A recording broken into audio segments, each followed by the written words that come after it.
Hi, this is Bhavna and welcome back to my channel. आज के इस वीडियो में हम बात करेंगे कि what we can do if we are not done with our syllabus yet. तो मोस्ट ऑफ द टाइम्स जब सिलेबस हमारा ख़त्म नहीं होता है, we do two things. First, हम पूरा ही गिव अप कर देते हैं एंड वी थिंक कि हमसे नहीं होगा। We try to skip the attempt और we give the exam just like that without doing anything. Second, जो यूजुअली मैं करती हूँ इज़ दैट मैं सिलेबस को हरिड वे में कंप्लीट करने की कोशिश करती हूँ, लेकिन इसमें हम ये भूल जाते हैं कि ICAI ये नहीं चेक करे कि आप सिलेबस कंप्लीट करके आए हो कि नहीं।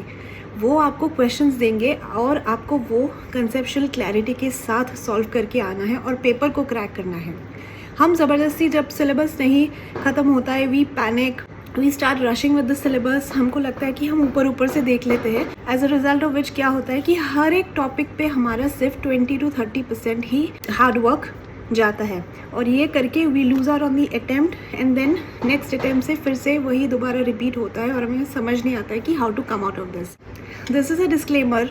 आई am not telling you, I am not encouraging you to not finish your course, but just in case आपका अभी तक सिलेबस ख़त्म नहीं हुआ है तो इस वीडियो में कुछ ऐसे स्ट्रैटेजीज़ बताऊंगी जिससे आप अभी भी 60% सिलेबस करके भी CA का एग्ज़ाम क्रैक करके आ सकते हो।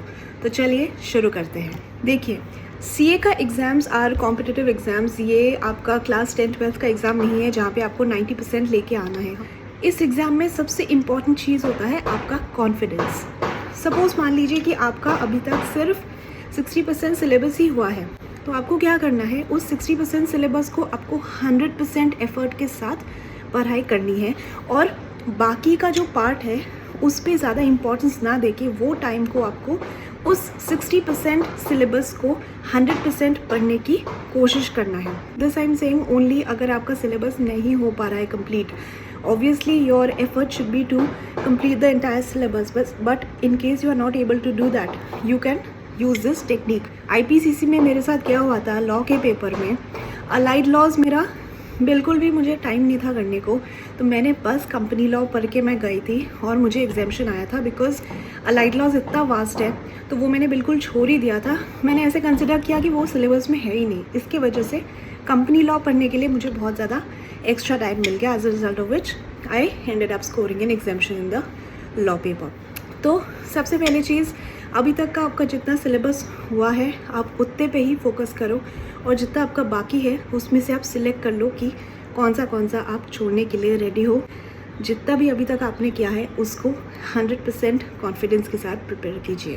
डायरेक्ट टैक्स में ज़्यादा से ज़्यादा हम लोग क्या करते हैं कि PGPP के पीछे पड़ जाते हैं कि it's such a huge chapter, it's an important chapter और ये हमको बहुत अच्छे से करना है and we tend to neglect small chapters. लेकिन अगर आपको CA का एग्ज़ाम पास करना है और आपका कोर्स कंप्लीट नहीं हो रहा है, then you can focus on some important topics जिसमें से फिक्स्ड क्वेश्चंस आते ही आते हैं। For example mat EMT, charitable trust, procedural chapter, उसमें से केस स्टडीज़, इस सब से का क्वेश्चंस आते ही है। सिमिलरली IDT में कुछ ऐसे इंपॉर्टेंट चैप्टर्स जैसे कि रिफंड हो गया, time of supply, place of supply, composition scheme, customs का वैल्यूएशंस वाला पार्ट, बैगेज, इस सब से क्वेश्चंस आते ही आते हैं।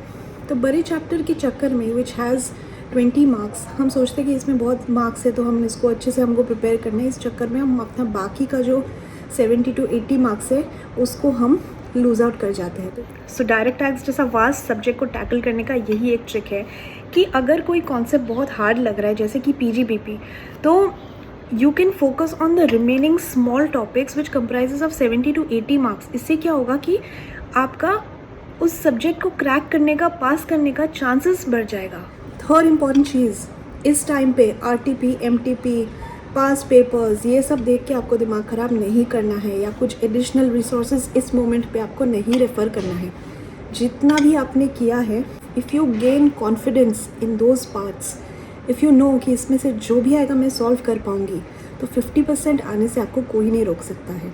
देखिए, CA में नॉलेज गेन आप बाद में भी कर सकते हो। अभी आपका फोकस होना चाहिए एग्रीगेट में 50% लाना और ईच सब्जेक्ट में 40% लाना। There must be one subject which is your favourite, उस पर आप अपना ग्रिप बनाइए और बाकी जिसमें सिलेबस ख़त्म नहीं हुआ है उस पर दिमाग ख़राब करके या खुद को अंडर एस्टिमेट करके इस पॉइंट पे कोई फ़ायदा नहीं है। This is the time when you have to hold yourself, this is the time when you need to be confident.